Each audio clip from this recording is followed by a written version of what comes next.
It's simple supply and demand. Hello humans and welcome to another episode of Gen X Gamer. That's right, the video game show that is not hosted by an annoying e-beggar. There is no Patreon, no super chats. That's right, we just talk about the games we love and how fun it is to hoard them. Collect them. Now, with that said, let's get ready for the show. On today's episode, this show is intended for mature audiences only. Viewer discretion is advised. Many people have questions, still have questions, on what I said yesterday about the games going up in value. Guys, it's very simple, right? It's not complicated. The only reason it's complicated, and you guys are making it complicated, is because you're making it personal about individuals or the company. This is about money and supply and demand. It's that simple. Supply and demand is an economic theory that doesn't give a shit about your feelings. It doesn't matter what you feel about the company or the people that like it or the people that hate it. Doesn't give a shit. It's just a numbers game. Are there enough units to go around? Are there enough video games to go around? That's the question. It's as simple as that. And if you don't have enough because of game hoarders like like my soulmate right here hoarding toilet paper, then the price is going to go up.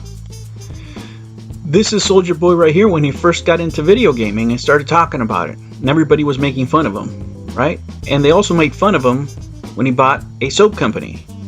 And this is what Soldier Boy looked like after he bought the soap company, because demand went through the fucking roof because we went through a pandemic. Right? You have 6,000 people that pre-ordered the console. 6,000.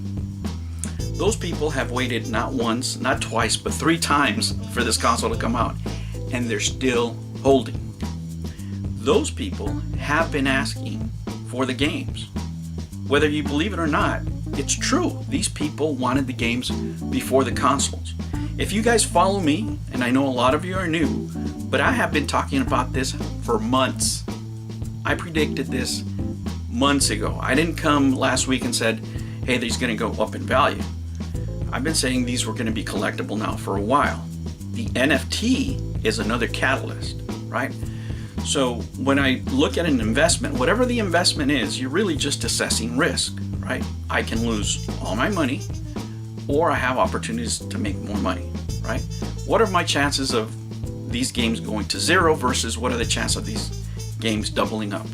All right, let's talk about the diehards. 10,000 units have gone out. Let's just say 10% of the current pre-order holders are the diehards, and 10% of the people bought about 10,000 games so far, right? That lowers your supply to 40,000, and now you only have 5,400 pre-orders that have yet to buy games. That brings you down to 7.4 per pre-order holder, right? Somebody's not getting games now. This is the beginning of the secondary market. Now remember, we're only talking about day one. Here are the catalysts that I see. Number one, you don't have enough games for the people that pre-order the consoles. What you've seen so far within a day are the diehards and the old man cringe community coming out in force, buying multiple packs, right? Guys like me, guys like DJC. He bought 3, I bought 2, right? And there's other people like that. Don't think that resellers are not going to hit this. They will. When they do, the supply of games is going to become smaller, right? Eventually, they will sell out, right? Maybe not tomorrow, maybe not the day after that. We'll see in a few weeks what they are. Specifically, I'm talking about the 8-packs being the collectible ones, and the games that nobody likes will be the most collectible. What if a bunch of YouTubers that don't even like the system starts buying the 8-packs just to get the clicks and views? You know, if 2,000 of them buy 8-packs, now they dominate the market, right? They can set the price basically. And that would be ironic that you have people that don't even like the system driving up the prices. Right? And if detractors were really smart, right? If detractors really wanted to put the hurt to their rivals, and I don't know why there's a this side versus that side. I mean, that's just kind of, silly to me, but young people like, doing things differently than I do, right? But if you really want to put a hurt into them, then the detractors would go in and buy the games because then they would control the market. Can you imagine if everybody that talks shit about the Amico went in there and just bought a 4-pack or just bought a couple of 8-packs? The market would squeeze because there isn't enough. And some of these guys, they don't like Tommy enough. They'll buy the games just to burn them, creating a smaller supply even, right? So, if you really wanted to make money, that's what you would do. If there was a big whale out there and just said, you know what, give me 2,000, that thing would start squeezing right away.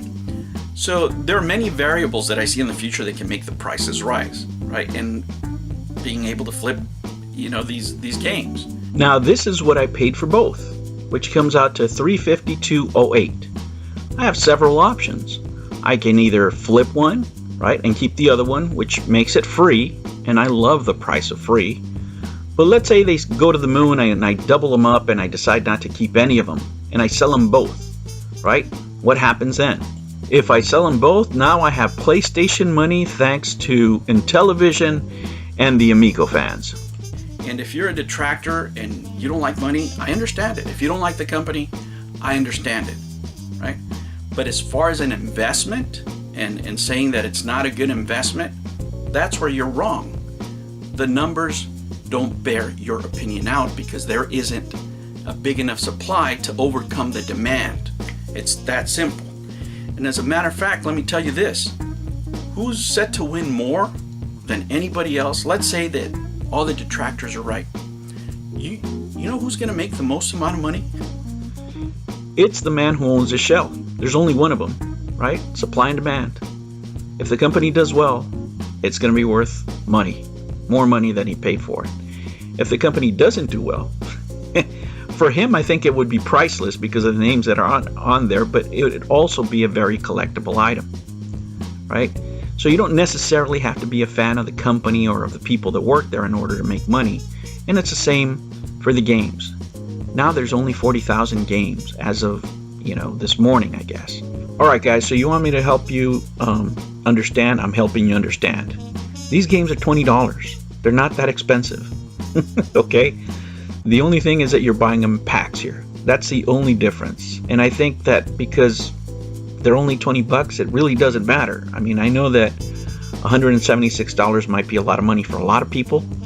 I suggest you invest in crypto to help out with that situation, and that's what I do. That's how I fund a lot of my purchases for video games, and I posted about that. I'm not being facetious or anything like that. That's really how I fund most of my collection is through investing. But they are worth $20. If we had, anything like this come out on a Switch game, come on, we would be super happy if we got a card or anything at this point from Nintendo, right? So you do get a lot for your $20. I mean, I have to be fair in that way. But it really doesn't matter what I think. It really doesn't. It doesn't matter what I feel about the CEO. It doesn't matter how I feel about the company's business model. None of that matters. And however you feel about the console not launching, or what you think about the company, or whether you like somebody or not, it doesn't matter. Like The Rock said, it just doesn't matter. The only thing that matters is that people are buying these fast, right? And there's a shortage. And every time people buy multiples of them, there will be less games around for the consoles that are ordered. As of today, as far as I know, I think the black one sold out in Canada already, which is where some of you are at, right? So there is a demand, and that's not included in the 6,000 that I just said as far as pre-orders, right? So that makes the demand even higher. And I haven't even included the people that are on waiting list for another Founders Edition, guys. So the numbers, bear out my hypothesis. They don't bear out the fact that you're saying that nobody wants these games, or why would people want to buy them? Money is money. Whether these games are popular or not, I really don't care. Am I going to be able to double these? I think the odds are in my favor. Now, anybody can have an opinion, anybody can talk. But when I see a good opportunity, I back up my opinions with cash. All right, guys, thank you for joining me. Remember, money doesn't care about your feelings. Just go get your bag. I'll catch you on the next one. Take care. New videos every weekend and whenever I feel like it. Oh yeah, almost forgot. Ring that bell.